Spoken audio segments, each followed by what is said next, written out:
Pemahaman malam ini saya ingin mengantarkan para jamaah untuk memahami lebih jauh hubungan antara ilmu neuroscience atau ilmu tentang otak manusia dengan apa yang disebut dengan Al-Quranil Karim.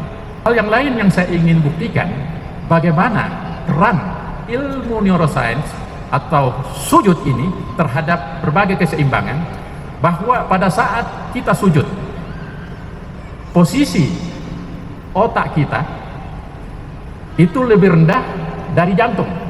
Kita tahu jantung adalah pompa otomatis yang dirangsang oleh sistem parasimpatik. Jadi pada saat jantung itu berdetak secara otomatis, tidak diperintah, dia selalu memompakan diri. Nah, pada saat-saat tertentu, kalau kita tidak pernah bersujud, maka tentu ada area-area tertentu yang ada di kepala kita yang lebih tinggi posisinya dari jantung,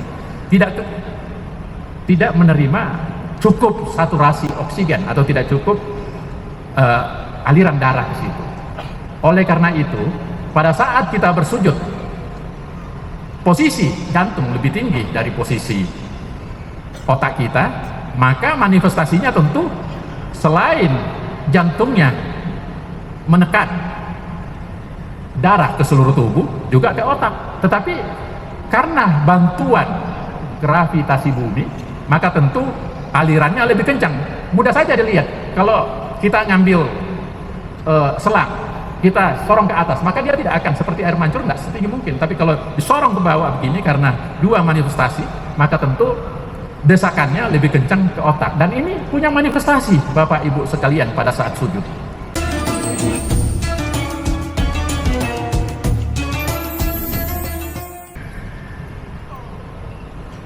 Bismillahirrahmanirrahim.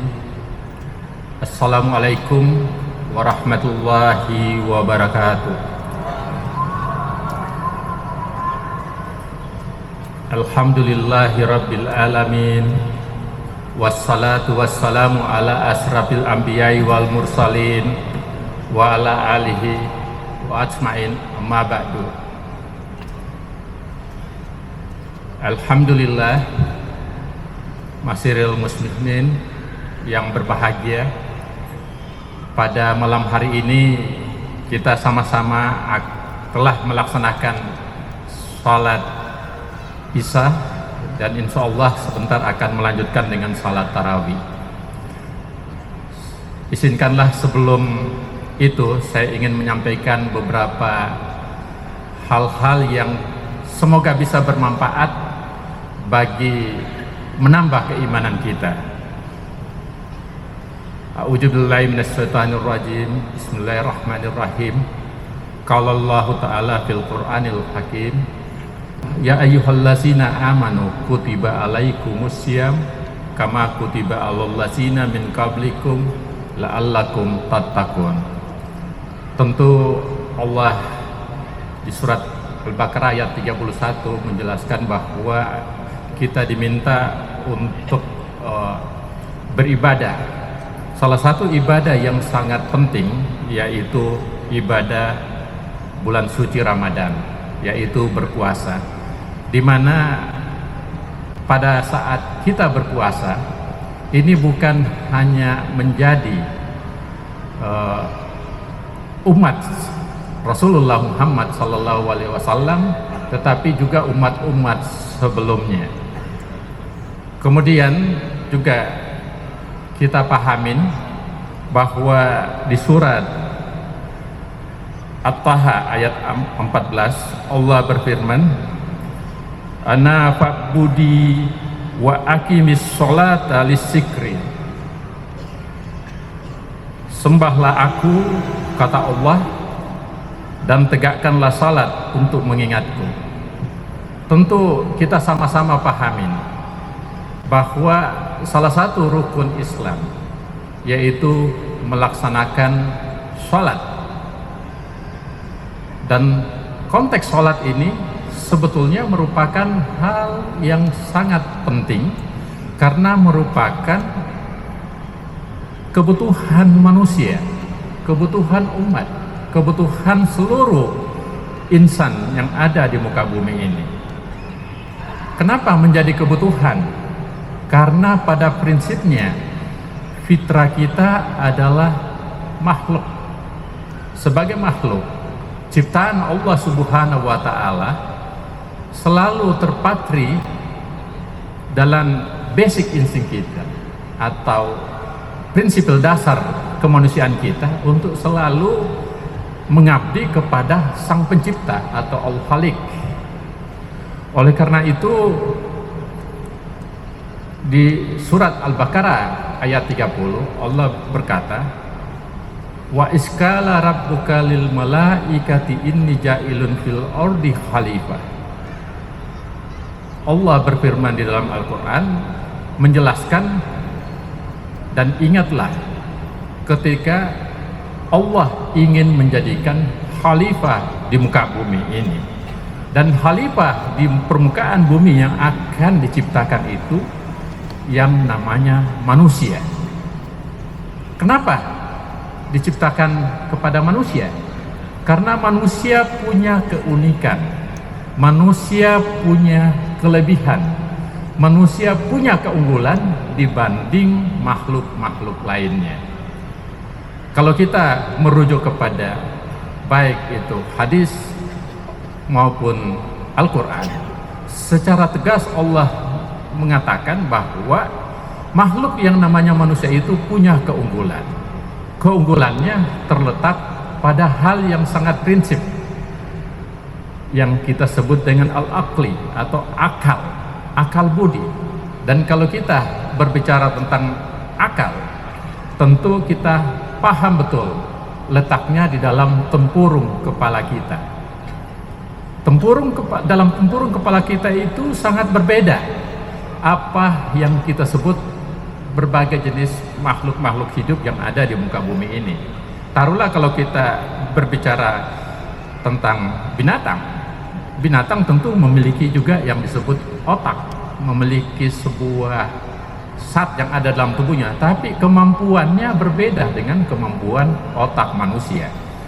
Oleh karena itu, dalam pemahaman malam ini saya ingin mengantarkan para jamaah untuk memahami lebih jauh hubungan antara ilmu neuroscience atau ilmu tentang otak manusia dengan apa yang disebut dengan Al-Quranil Karim.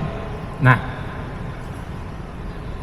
kita taruh contoh bahwa kalau hanya sekedar berdasarkan ukurannya, otak kita itu kita melihat sebetulnya tidak lebih besar dari otaknya gajah. Tetapi kemampuan kita punya hal yang spesifik yang saya sebutkan sebagai seorang peneliti neuroscience atau peneliti tentang otak. Jumlah sel-sel yang ada di dalam otak kita itu, Bapak Ibu hadirin sekalian, jumlahnya 10⁻12 lebih. Artinya ratusan miliar jumlahnya. Dan dari jumlah ini mau dikatakan berarti kalau kita bandingin dengan jumlah penduduk dunia yang hanya sekitar 8 miliar, itu jauh di atas jumlah penduduk bumi ini. Bisa kita sebut sampai dengan 112 kali lebih banyak. Itu sel-sel di dalam otak kita. Tetapi ada hal yang unik dari otak ini sendiri, yaitu kemampuannya. Di dalam otak ini memiliki 3 hal yang sangat penting. Yang pertama yang kita sebut dengan sinaptik itu sendiri. Sinaptik adalah artinya hubungan antara satu sel saraf dengan saraf yang lainnya. Itu jumlahnya minimal 10.000. Jadi kalau 10.000 dikali ratusan miliar, jumlahnya tentu adalah ribuan triliun koneksi. Nah, kelebihan inilah yang kita sebutkan kenapa kita menjadi sangat spesifik. Oleh karena itu kita menjadi khalifah di muka bumi. Sebagai khalifah kita memiliki kebudayaan, kita mampu menghasilkan karya, bukan hanya karya seni, tetapi juga karya-karya yang monumental, bahkan apa yang belum dipikirkan sebelumnya. Sekarang ini kita bisa saksikan manusia sudah bisa terbang, bahkan bisa menembus antariksa, jagat raya yang luasnya luar biasa. Kemudian pengetahuan kita mampu mengantarkan manusia kepada hal-hal yang belum diketahui sebelumnya. Nah, namun kelebihan ini sebagai khalifah tentu ada tanggung jawab kita. Sebagai khalifah yang punya kelebihan, khalifah yang punya keluar biasaan, tentu ini bisa menimbulkan rasa keangkuhan, rasa sombong, rasa serba bisa dan segalanya. Oleh karena itu kalau kita melihat sejarah umat manusia, sangat banyak para pemimpin-pemimpin yang raja-raja sebelum kita yang bahkan memproklamasikan dirinya sebagai Tuhan. Taruhlah misalnya Fir'aun. Itu karena manifestasi daripada keangkuhan yang dimiliki, karena dia punya yang makhluk yang namanya manusia itu selain mulia, dia juga punya kemampuan berkuasa, kemampuan mengambil keputusan, kemampuan berbagai macam hal. Dalam konteks itulah saya ingin mengantarkan hubungan antara kehebatan yang namanya manusia yang memiliki keunggulan otak yang luar biasa dengan hubungannya bagaimana kita menjadi tawaddu, merasa yakin atas kebesaran Allah. Jangan memproklamasikan dirinya kita sebagai apa yang disebut dengan Tuhan, karena kita bukan Tuhan. Sehebat-hebat manusia punya keterbatasan, sehebat-hebat manusia ada masa hidupnya, ada masanya untuk meninggal, dan ada masanya dia jaya, ada masanya terwujud. Oleh karena itu sangat benar apa yang dikatakan Allah dalam Al-Quran bahwa ana fa'budina wa aqimis sholata li zikrillah. Untuk menjadikan keseimbangan jiwa itu, maka kita harus menyembah Allah. Dan oleh karena itu sembahlah Allah dan tegakkanlah salat untuk mengingatku. Jadi dengan kita selalu salat, kita beribadah, keunggulan kehebatan yang dimiliki oleh kemampuan manusia yang disebut dengan kapasitas kemampuan otaknya yang sudah disahkan sebagai khalifah, yang menyahkan kita, yang mengangkat kita sebagai khalifah adalah Al-Khaliq, Allah Subhanahu wa Ta'ala, Allah yang menciptakan kita. Tetapi kita harus tahu diri, kita bukan Al-Khaliq, artinya kita bukan pemilik, kita bukan pencipta, kita hanya sebagai wakil Allah di permukaan bumi ini untuk menjalankan perintah-perintah Allah Subhanahu wa Ta'ala. Oleh karena itu kalau kita melihat aspek ibadah tadi, maka ada sebuah gerakan yang sangat-sangat fundamental dan sangat penting yang kita sebut dengan sujud. Tentu kita tahu bahwa salah satu rukun yang paling penting pada saat kita menjalankan ibadah sholat adalah sujud. Oleh karena itu Allah berfirman di surat Al-Alaq ayat 19, wasjud waqtarib, dan sujudlah serta dekatkanlah dirimu pada Allah, dalam konteks bahwa tempat terdekat kita pada saat kita mendekatkan diri pada Al-Khaliq, pada Allah Subhanahu wa Ta'ala adalah pada saat kita sujud. Oleh karena itu, apa sih keunggulan sujud ini?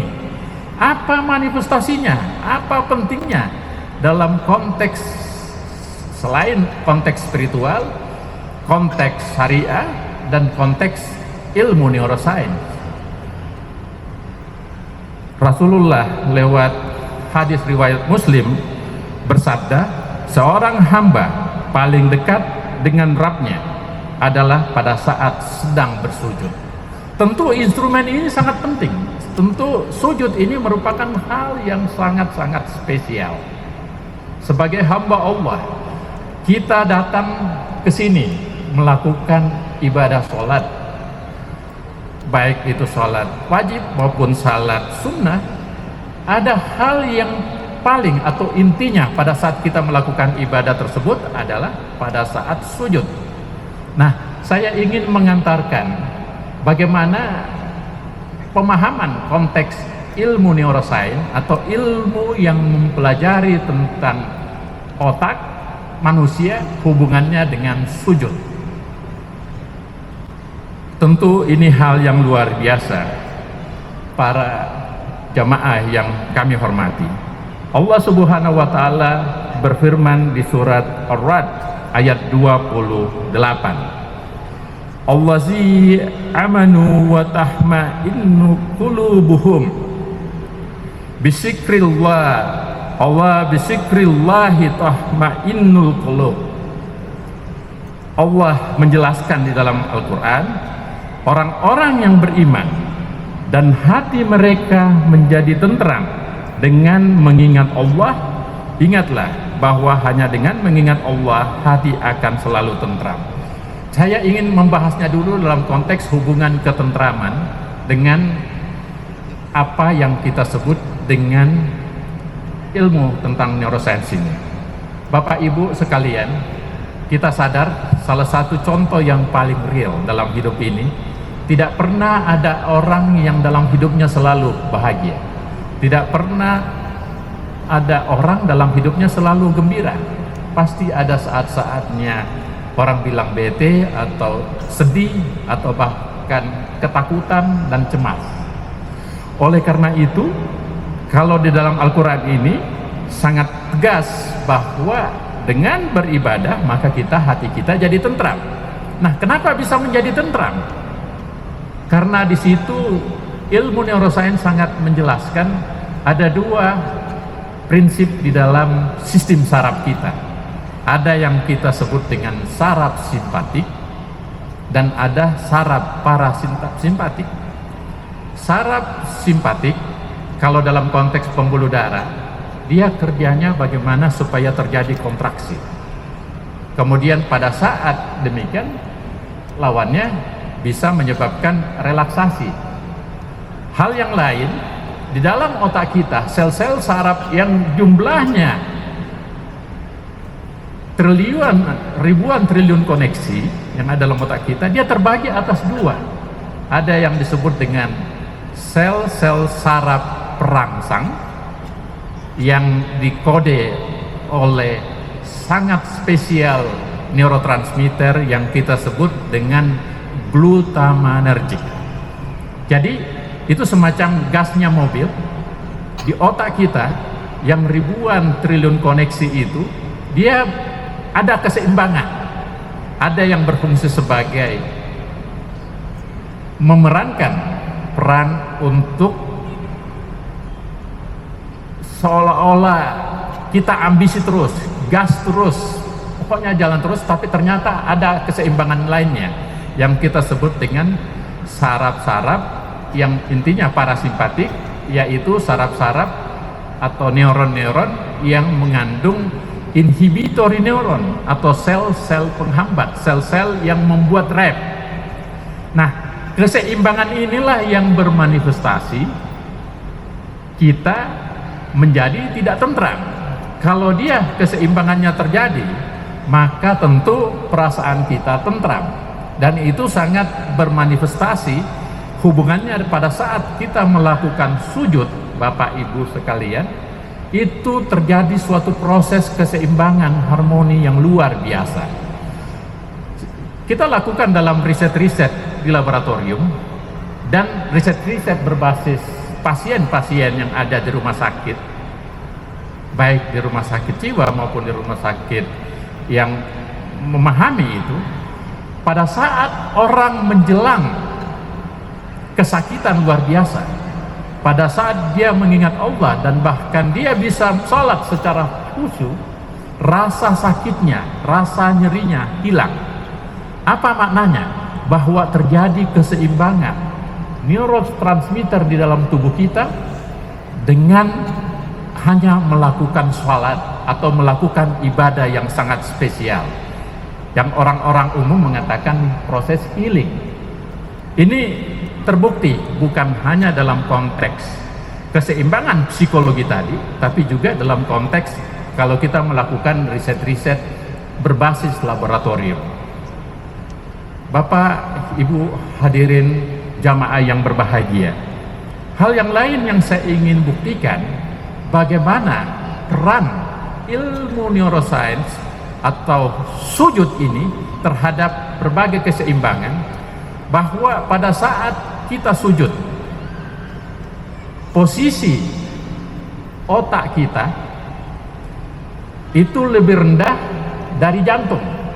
Kita tahu jantung adalah pompa otomatik yang dirangsang oleh sistem parasimpatik.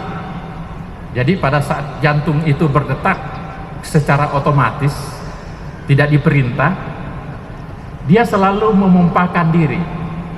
Nah, pada saat-saat tertentu, kalau kita tidak pernah bersujud, maka tentu ada area-area tertentu yang ada di kepala kita yang lebih tinggi posisinya dari jantung,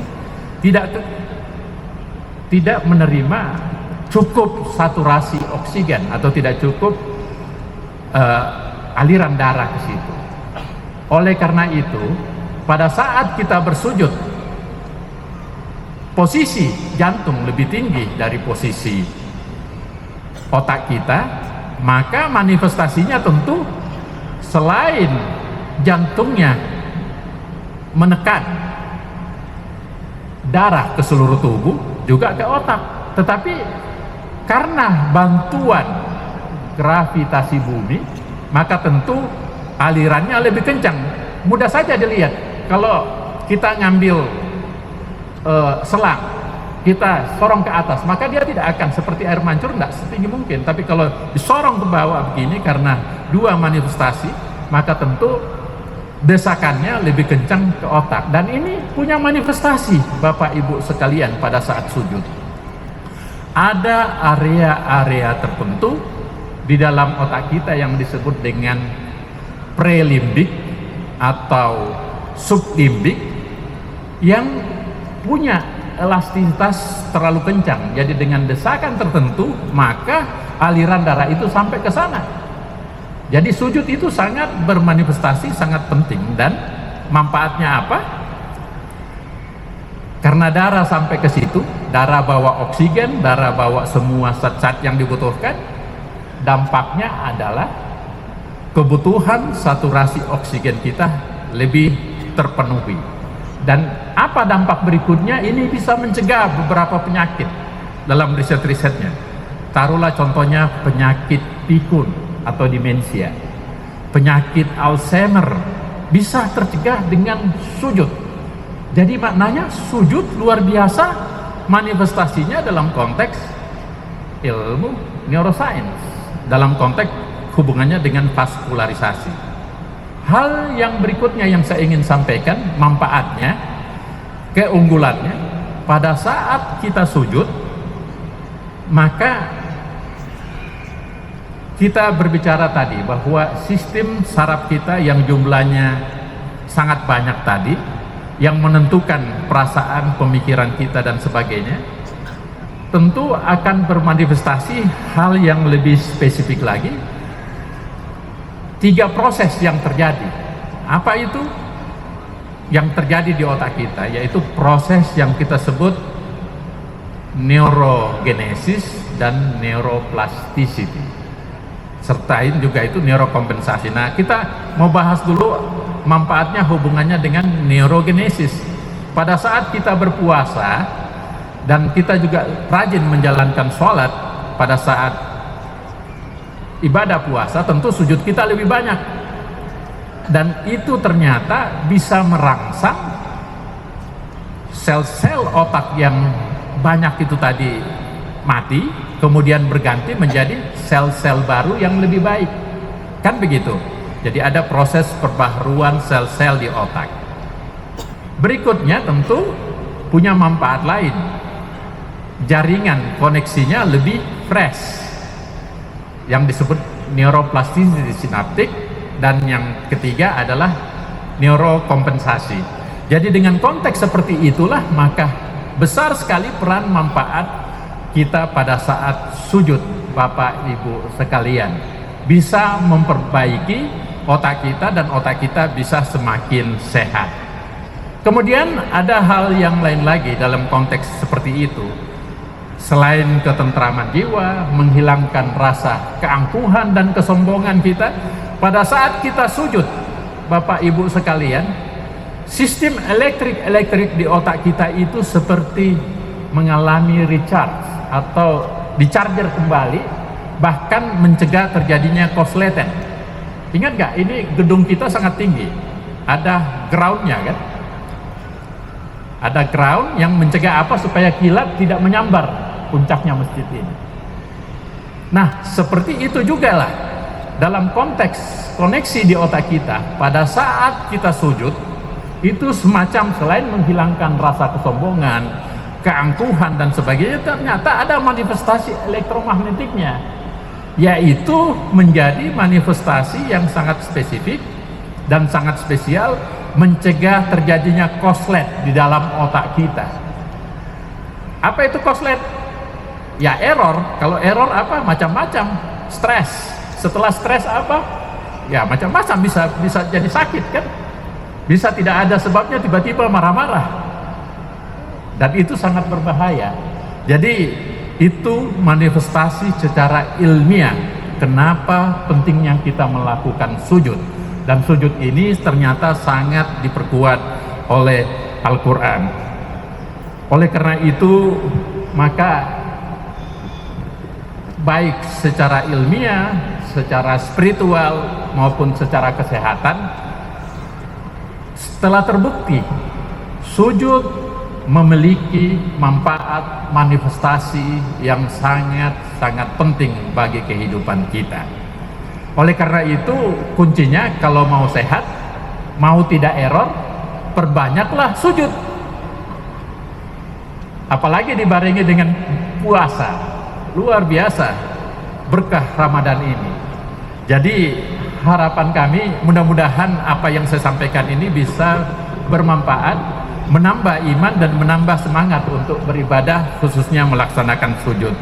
Akhirnya saya ingin mau sampaikan ayat yang kami sadur dari Al-Quran, yaitu qad afahal mu'minun allazina hum fi sholatin khusyu'. Sungguh beruntunglah orang-orang mukmin, yaitu orang-orang yang khusyuk dalam salatnya. Surat Al-Mu'minin ayat 1 dan 2. Jadi dengan demikian, kalau kita sudah sehat, kita semuanya bisa menjadi hamba Allah yang mukminin, hamba Allah yang khusyuk dalam salatnya, sehingga insya Allah keberkahan Allah Subhanahu wa Ta'ala akan tercapai. Semoga pada saat bulan Ramadan ini, mari memperbanyak sujud, mari memperbanyak ibadah, mari memperbanyak ibadah-ibadah, baik puasa, charity atau zakat, dan tentu adalah ibadah sujud atau ibadah sholat sangat-sangat penting. Semoga apa yang saya sampaikan ini bisa bermakna, bisa berbahagia di bulan Ramadan ini, memberi berkah yang sangat besar. Demikian, billahi taufik wal hidayah. Wassalamualaikum warahmatullahi wabarakatuh.